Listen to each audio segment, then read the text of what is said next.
Hello, my best students. Today, you are about to hear one of the most powerful business stories ever told. This is not just the history of a car brand. This is the story of pain, war, failure, rebirth, and victory. This is the story of BMW. BMW was once broken, banned from building engines, and nearly erased from history. But instead of disappearing, it rose again. Stronger, sharper, and more iconic than ever. From building warplanes to reinventing itself as a symbol of luxury, speed, and precision, BMW transformed from ashes into an empire. This is not just a business story. It's a story of identity, a story of resilience, a story that proves no matter how many times life knocks you down, you can rise higher than before. Today, BMW is not just a car company. It is a dream, a lifestyle, a global symbol of power and excellence. And here's the best part. While you listen to this incredible journey, you will also improve your English. I've written this story in clear, simple, emotional English, perfect for learners who want real listening practice, storytelling, and vocabulary you can use in daily life. So stay until the end, because this story will not only inspire you, it will teach you. From warplanes to luxury cars, from ashes to empire, from nothing to global domination, this is the real story of BMW. Now let's begin. Chapter 1. The beginning, before BMW was born. Let's go back to the late 1800s to a time before BMW even existed. At that time, Germany was going through massive industrial growth. New factories, machines, and technologies were being built every day. The world was changing fast, but nobody knew that one of the most powerful car companies in history was about to be born. Not from cars, not even from roads, but from the sky. The original name of BMW was not BMW. It all began in 1913 when a brilliant engineer named Karl Rapp started a company in Munich, Germany called Rapp Motorenwerke. He was not building cars, he was building airplane engines. Germany needed powerful engines to compete in the First World War, and Rapp's company became a major supplier. His engines were strong, reliable, and fast, exactly what German aircraft needed. But Rapp was not alone. In the same city, another mechanical genius named Gustav Otto was also building aircraft engines under the name Otto Flugmaschinenfabrik. Yes, the Otto family. He was the son of Nikolaus Otto, the man who invented the four-stroke internal combustion engine. These two men, Karl Rapp and Gustav Otto, were building the future of flight. But after years of separate growth and changes, something massive happened. In 1916, their companies were merged together to form a new company, Bayerische Flugzeugwerke AG, or BFW for short. And then, just 1 year later, in 1917, this company changed its name. The new name was BMW, Bayerische Motorenwerke, which means Bavarian Motor Works. The logo they chose, it was a blue and white circle inspired by the flag of Bavaria, the state in Germany where it was founded, and many people believe it also represents a spinning airplane propeller. BMW was born, but still they weren't building cars. They were building airplane engines, and they were doing it extremely well. By the time World War I was fully in motion, BMW had become a key part of the German military supply system. Their engines were known for their performance and power in the sky. One of their most famous early engines was the BMW 3A, built in 1917, a six-cylinder inline engine used in German fighter planes. It was powerful enough to fly high without losing strength, a huge advantage in aerial combat. But then, everything changed. Germany lost the war in 1918, and the Treaty of Versailles, signed in 1919, banned Germany from producing aircraft or aircraft engines. This meant BMW, a company born to build airplane engines, was now illegal in its own industry. They were crushed. Their purpose was gone. Their market was gone. Their product was banned. This was their first near-death moment, but BMW did not give up. After being banned from aircraft engine production, BMW had two choices. One, close the company and disappear. Two, reinvent themselves. They chose the second. In 1923, they built something new. It was a motorcycle, the BMW R32. This was a breakthrough. It had a flat twin boxer engine, shaft drive, and the unique horizontal cylinder design that BMW bikes are still famous for today. It was beautiful, strong, fast, and reliable. And just like that, BMW moved from air to road. Their motorcycles became popular across Germany and Europe. They were seen as premium, high-quality machines. In just a few years, BMW was once again profitable, respected, and growing. But they were not done. There was one more step to complete the transformation: building cars. First BMW car. In 1928, BMW made a bold move. They bought a company called Fahrzeugfabrik Eisenach, which was already building small cars under the name Dixa. BMW took the design of the Dixa, based on a license from the Austin 7 in England, and improved it. The result? The BMW 3-15. This was BMW's first car. It was small, affordable, and successful. It wasn't a luxury machine yet, but it proved something very important. BMW could build cars, and people would buy them. But just as BMW began to find its identity on the road, the world around it changed again in the most brutal way. The year was 1933. Germany was changing, politically, socially, and dangerously. Adolf Hitler and the Nazi Party had come to power, and their focus was clear: military expansion. More weapons, more planes, more tanks, more war. And for a company like BMW, whose roots were in engineering powerful engines, that meant one thing: BMW was pulled back into the world of military production.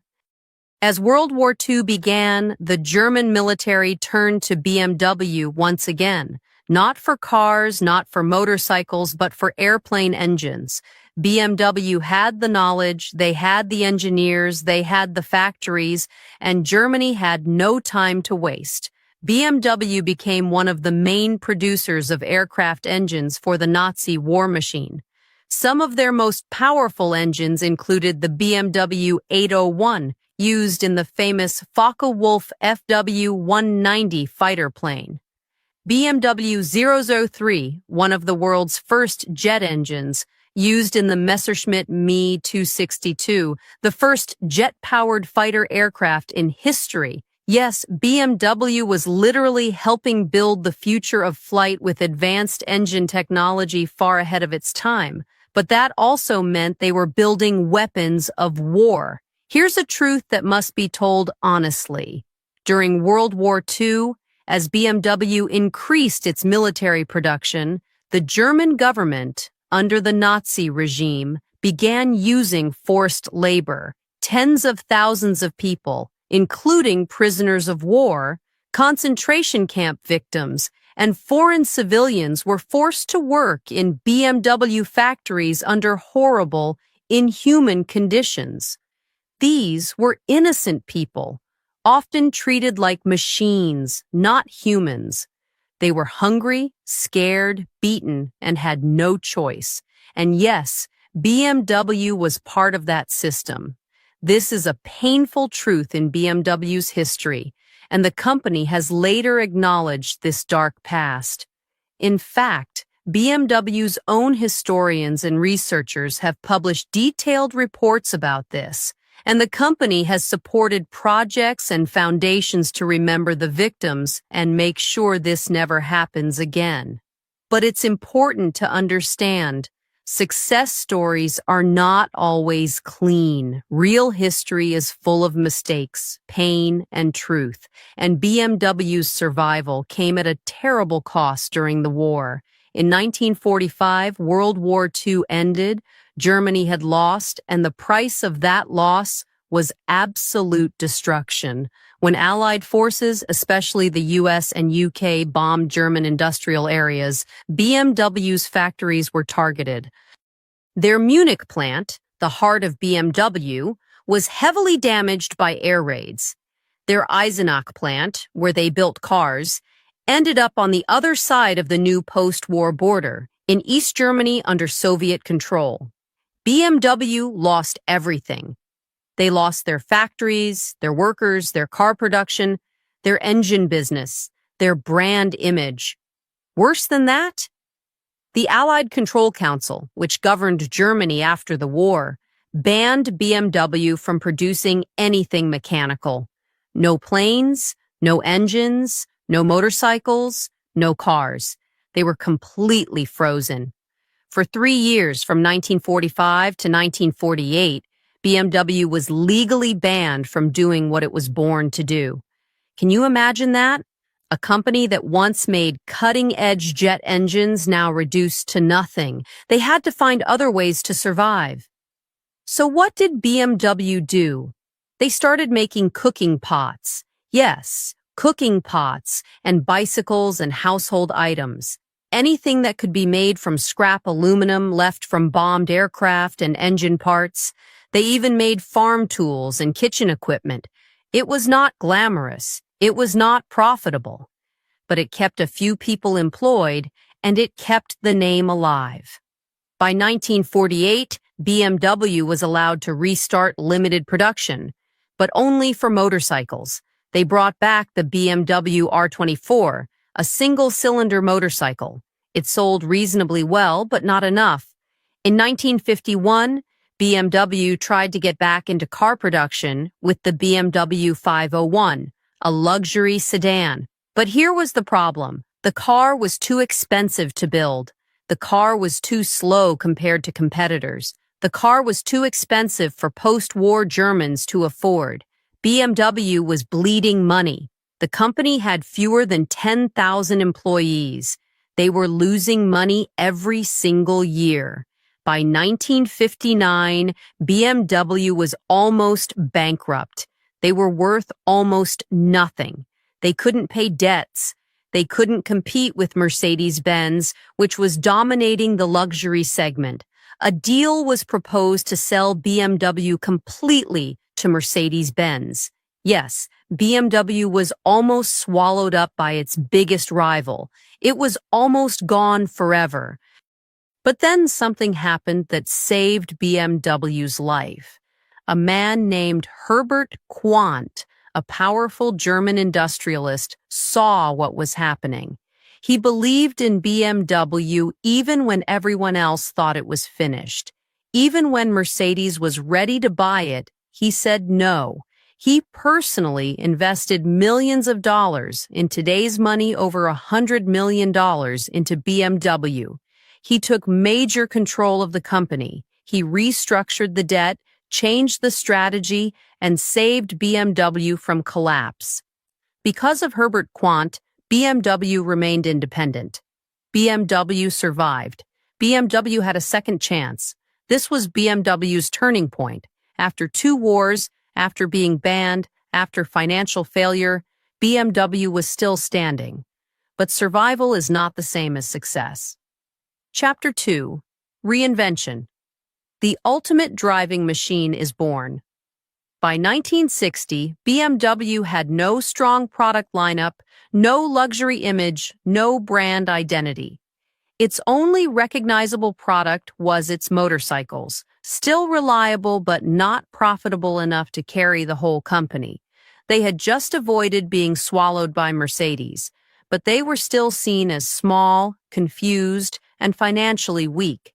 If they wanted to survive, BMW needed to do three things. 1. Build a car that people loved. 2. Stand for something powerful. 3. Create a long-term vision. And that's where the revolution began. In 1961, at the Frankfurt Motor Show, BMW revealed something totally new, a car called the BMW 1500. It was part of what would become known as the Neue Klasse, which means new class in German. Why was this car so special? Because it was the perfect combination of everything BMW wanted to become. Stylish but not flashy, compact but powerful, comfortable but sporty, affordable but premium. The 1500 had a four-cylinder engine, modern design, independent suspension, disc brakes, and could reach 90 miles per hour, 145 kilometers per hour. Very impressive at that time. It had enough space for families, enough power for enthusiasts, and enough soul for people to feel connected. And it worked. The BMW 1500 was an instant hit. Between 1962 and 1972, BMW sold over 300,000 units of the Neue Klasse cars, including the 1500, 1600, 1800, and 2000 models. That might not sound huge today, but at the time, it was life-saving. BMW went from losing money to becoming profitable again. They expanded production, hired more workers, and began investing in new research and design. For the first time in decades, BMW had a future. What made BMW different was not just engineering. It was the feeling they gave the driver. BMW didn't want to copy Mercedes-Benz. They didn't want to build big, heavy, slow, luxury sedans. Instead, they focused on something different, driving pleasure. They wanted to build sporty cars, not just comfortable ones. They wanted cars that moved fast, turned smooth, and felt alive in your hands. BMW started calling this idea Freude am Fahren in German, which means the joy of driving. Later, this would become the famous slogan, the ultimate driving machine. It was simple, powerful, emotional. BMW was not just selling cars. They were selling a feeling of freedom. In the late 1960s, BMW began looking outside Germany. They knew the real money was in the United States, the United Kingdom, Asia, especially Japan, so they began building new partnerships and distribution networks. In 1972, BMW of North America was officially created. Why was this important? Because America was car-obsessed, and it was home to muscle cars, racing culture, and car magazines. If BMW could succeed there, they could succeed anywhere. And guess what? They did. BMW drivers in the U.S. loved the balance of European engineering and sporty performance. It felt like nothing else on the road. The BMW 2002, released in 1968, became a cult car in the U.S. It looked simple, but drove like a beast. Car and Driver magazine called it one of the greatest cars ever made, and sales exploded. By 1975, BMW had become a respected international brand. In 1973, BMW completed its new global headquarters in Munich, Germany. It was shaped like a four-cylinder engine, a bold symbol of BMW's engineering soul. Next to it, they built the BMW Museum, shaped like a giant bowl. These buildings weren't just offices, they were statements. BMW was saying to the world, "We are not just a car company, we are an engineering legacy." And that blue and white circular logo, it became a global symbol of precision, elegance, passion, speed, power. Now comes one of the most important moments in BMW history. Between 1972 and 1977, BMW launched the three core models that still define the company today. 1. BMW 5 Series, 1972. Mid-sized luxury sedan. perfect for families and executives. Balanced, beautiful, reliable. 2. BMW 3 Series 1975. Compact sports sedan, affordable but fast, became BMW's best-selling car of all time. Still exists today. More than 16 million sold. 3. BMW 7 Series 1977. Full-size luxury sedan, designed to compete directly with Mercedes-Benz S-Class. Elegant, high-tech, and powerful. This wasn't random. BMW was organizing its identity. Each model had a number for the class and more numbers for the engine. Suddenly, the world began to understand the BMW system. They weren't just buying a car, they were joining a club. By 1980, BMW was no longer just surviving, it was thriving. Some numbers to show the transformation. In 1960, BMW made around 20,000 cars per year. By 1980, BMW was making over 350,000 cars per year. By 1990, that number crossed 550,000 per year. Their revenue in 1990 was around $21 billion, adjusted for inflation. Their cars were sold in over 120 countries. Their motorcycles were still respected. Their engineering department was working on next-gen engines, design, and even concept cars. From a company that once made cooking pots to survive, BMW was now a symbol of power and success. By the end of the 1980s, BMW had established itself as a world-class brand. No longer struggling, no longer in survival mode, but thriving, expanding, and winning. They had created the 3 Series, 5 Series, and 7 Series, opened new factories, and entered major markets like America, Japan, and the Middle East. But BMW didn't want to be just a car manufacturer. They wanted to be known as the heartbeat of driving passion, a brand that represented adrenaline, precision, luxury, and power, all in one. To do that, they had to do something bold. They had to enter the world of speed. BMW knew that to prove its engineering dominance, it had to win on the racetrack. And so, in the 1970s and 80s, they began pouring their soul into motorsport. This wasn't just a branding move. It was a technological investment because what happens on the racetrack pushes the limits of innovation. Their engines were tested at 300 kilometers per hour. Their brakes melted under pressure, and their designs were pushed through brutal wind tunnels. The most famous racing creation of that time, BMW M1, 1978, a mid-engine sports car designed by Giorgetto Giugiaro, one of the greatest car designers in history. 277 horsepower, top speed 162 miles per hour, 260 kilometers per hour. Built for Group 4 and Group 5 racing, this car was fast, low, aggressive, and unlike anything BMW had ever made. It wasn't just a race car, it was the birth of a new era. In 1972, BMW had quietly formed a special team, BMW Motorsport GmbH. This was a secret squad of engineers, designers, and racers. Their mission? To take regular BMW cars and turn them into beasts. In the years that followed, this team would create the legendary BMW M3, BMW M5, BMW M6, and eventually the M8. These were not just fast cars, they were weapons. They were luxury with fire in the veins. They became the dream cars of a generation. Let's break it down. In 1986, BMW introduced the first M3 E30. This car shocked the world. It had 3-liter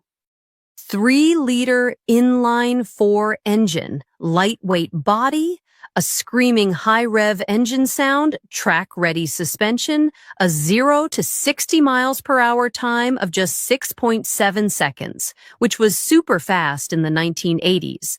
But what made the M3 legendary wasn't just speed, it was balance. You could drive it on the track and then take it to the grocery store. It was a car that made you feel like a racing driver even if you were just going to work. It won multiple world championships, dominated touring car racing, and built a cult following that continues to this day. By the time the next generation M3 E36 came out in the 1990s, BMW had already sold over 200,000 units of M-series cars, generating over $10 billion in revenue, and they weren't done. As the 1990s began, BMW's identity was fully clear. It was not just luxury like Mercedes. It was not just technology like Audi. It was the ultimate combination of style, sport, and soul. Celebrities started driving BMWs. Musicians mentioned BMW in their lyrics. Entrepreneurs chose the 3 Series as their first luxury car. The 7 Series became the car of choice for diplomats and CEOs. Every BMW model became a statement. The 5 Series meant, "I've made it in life." The 3 Series Coupe meant, "I'm young, rich, and fast." The M5 meant, "I want a supercar in a suit." Even movies got involved. James Bond drove a BMW 750iL in Tomorrow Never Dies, 1997. Mission: Impossible featured BMW M5 chases. BMW Films was launched, short cinematic films starring Clive Owen made to show the emotion of driving. This was brilliant marketing. BMW was no longer just a company, it had become a culture. With growing demand, BMW had to scale fast. They opened or expanded production in Germany, Munich, Dingolfing, Regensburg, South Africa, Rosslyn Plant, United States, Spartanburg, South Carolina, opened in 1994. China, joint ventures in Shenyang, India, Brazil, and more. The Spartanburg plant became a major part of BMW's global strategy. By the early 2000s, it was producing more than 1,000 cars a day, mostly X-Series SUVs, which were booming in demand. Let's look at the numbers to see the transformation. In 1990, BMW sold about 560,000 cars. Revenue? Approximately $21 billion. In 2000, sales crossed 1 million units. Revenue? $45 billion. Net profit? Over $2 billion. By 2010, BMW Group, including Mini and Rolls-Royce, sold over 1.4 million cars annually. Revenue? $80 billion. Net income? Over $4 billion in just 20 years. BMW had quadrupled in scale. BMW wasn't just chasing speed. They also focused on safety, engineering precision, technology, comfort, sustainability. They introduced features like iDrive, a touchscreen plus dial controller system, heads-up display, adaptive cruise control, run-flat tires, active steering, and all of this came without losing performance. This balance is what made BMW a different beast. Even before the world went electric, BMW began planning for the next era. In 2011, they announced the BMW i brand, their line of electric and plug-in hybrid vehicles. Their first model, BMW i3, launched 2013, a small, futuristic electric city car made with carbon fiber reinforced plastic, lightweight, designed for sustainability, followed by BMW i8, a plug-in hybrid sports car, futuristic design, a symbol of what cars could be. BMW was now preparing for a future where speed and sustainability could coexist. Chapter 3: The Age of Challenge. BMW versus the future. In the early 2000s, a new player entered the automotive world, Tesla, led by Elon Musk. At first, traditional companies like BMW didn't take it too seriously. Tesla was small, American, and only made electric cars, which many people still thought were weak, boring, or impractical. But Tesla had something powerful: vision. They weren't just making cars, they were building a movement, clean energy, innovation, and disruption. By 2012, the Tesla Model S arrived. It was luxurious, silent, fast, and ran 300-plus miles on a single charge. And suddenly, people started asking, why should I buy a BMW if I can get a Tesla? This was the first time in decades that BMW faced a real threat to its image, not from Mercedes, not from Audi, but from an outsider. Governments around the world were also changing their laws. Countries like Germany, France, Norway, UK, China began announcing future bans on gasoline and diesel engines. Some said no petrol cars after 2035. Others pushed for 100% EV by 2040. BMW's success had always been built on the internal combustion engine, that deep, powerful roar that made people fall in love with driving. Now the world was saying, turn off that engine or die. This wasn't just a marketing challenge. This was a complete transformation of identity. BMW had to make a decision. Do they go fully electric and leave behind 100 years of engine mastery, or do they fight back and hold on to tradition? The answer was complicated. Instead of copying Tesla completely, BMW launched a new strategy called the power of choice. Their idea was this: we will give customers whatever powertrain they want, gasoline, diesel, hybrid, or electric. We won't force them. We will offer everything. This sounded smart. BMW started building flexible platforms, meaning the same car could be built with either a gas engine or an electric motor. They began launching new EVs and plug-in hybrids. BMW 330e plug-in hybrid, BMW X5 xDrive 45e, BMW iX3, BMW i4 electric sedan, BMW iX fully electric SUV. These cars were good, elegant, fast, luxurious, and technologically advanced. But there was a problem. They didn't feel revolutionary. They felt like BMWs with batteries, not futuristic visions. In comparison, Tesla was updating its cars over the air, offering autopilot, breaking 0 to 60 miles per hour records, building gigafactories in record time, making headlines daily.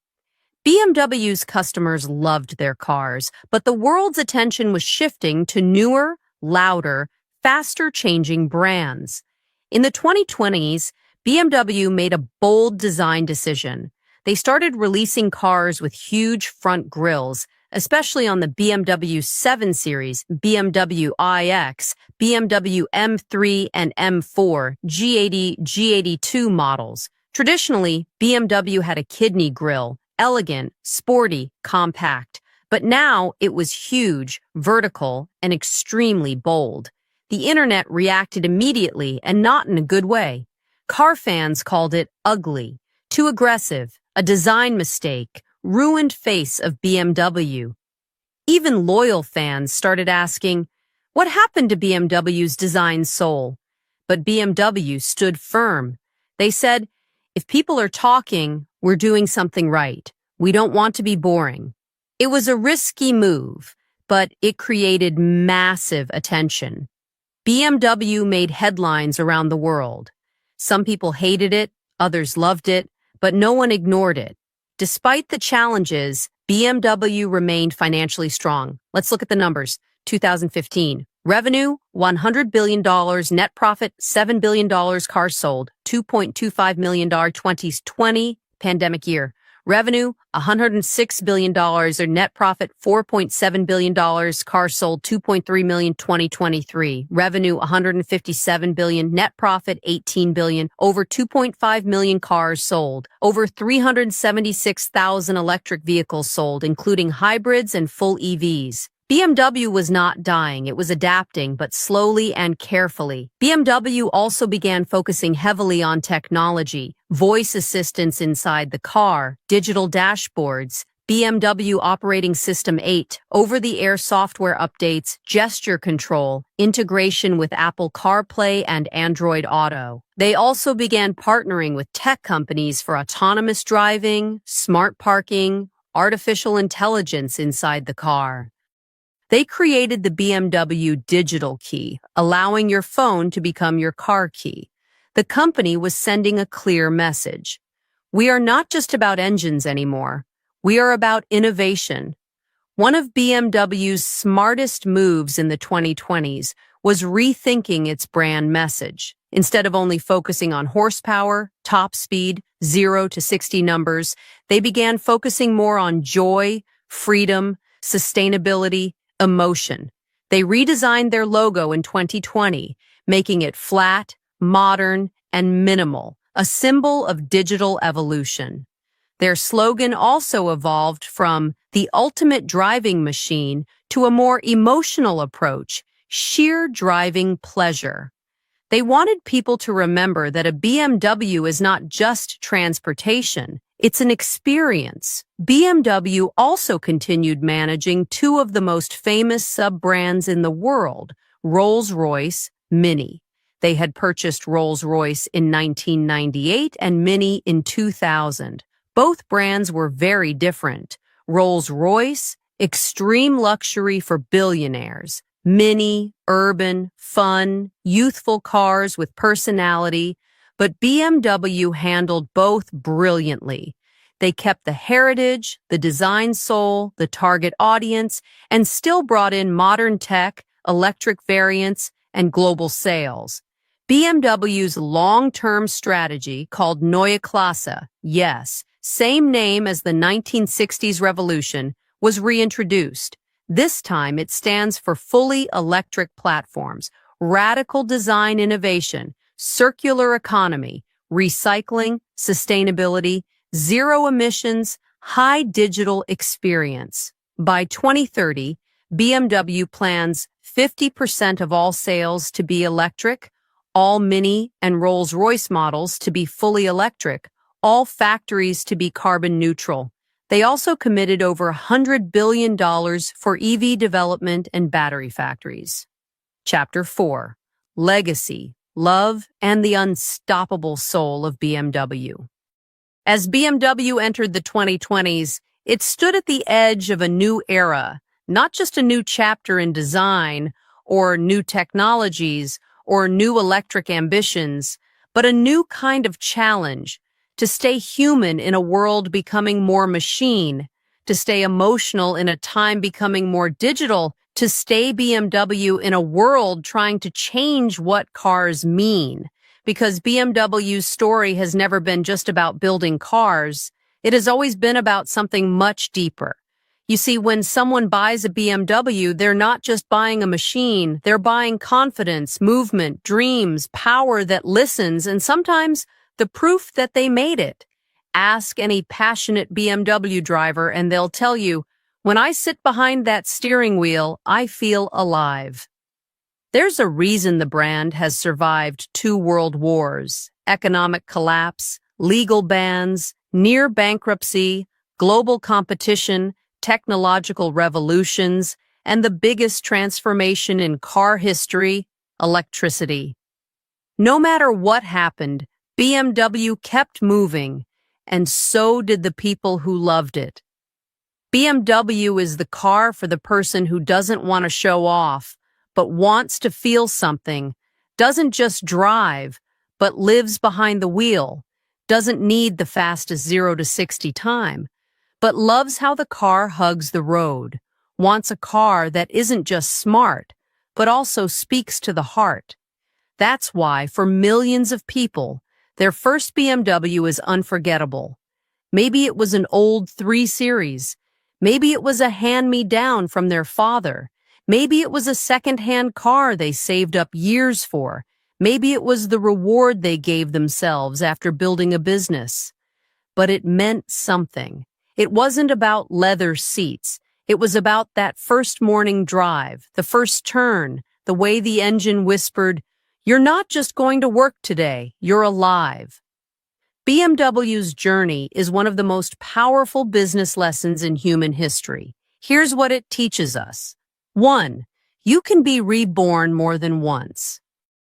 BMW was almost destroyed multiple times in 1919 when Germany was banned from making planes, in 1945 after their factories were bombed, in 1959 when they were nearly bought by Mercedes, in the 2010s when Tesla stole the spotlight.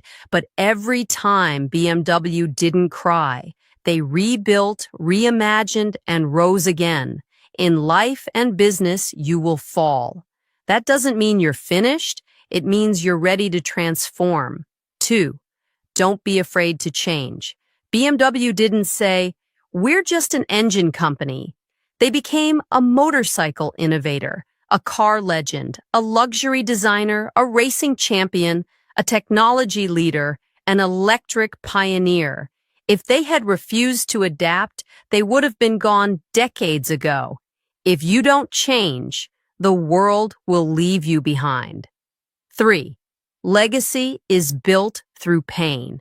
People respect BMW not because it was perfect, but because it suffered, survived, and kept going.